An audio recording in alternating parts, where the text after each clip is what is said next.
Agabus was a Christian prophet in the 1st century who played a significant role in the early Christian congregation.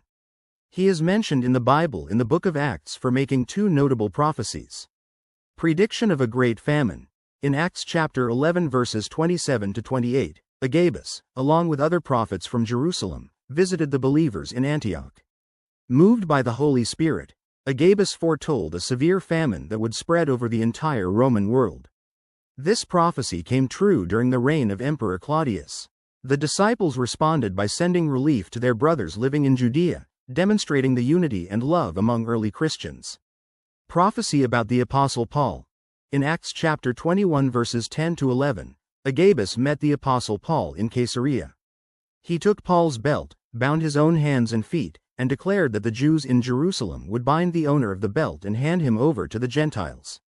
This was a warning about the imprisonment Paul would face, which helped prepare him for the challenges ahead.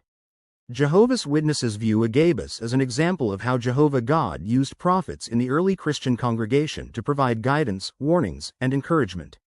His accurate prophecies are seen as evidence of the operation of God's Holy Spirit among believers at that time. Additionally, Jehovah's Witnesses believe that while the gift of prophecy was active in the 1st century to establish and strengthen the Christian congregation, such miraculous gifts ceased after the death of the apostles and the completion of the Bible's writings. Agabus's role highlights the importance of responsiveness to divine guidance and the supportive actions that should follow, such as the relief efforts initiated after his prophecy about the famine. For more detailed information, you can refer to articles and publications available on jw.org under the Bible Teachings or Study section.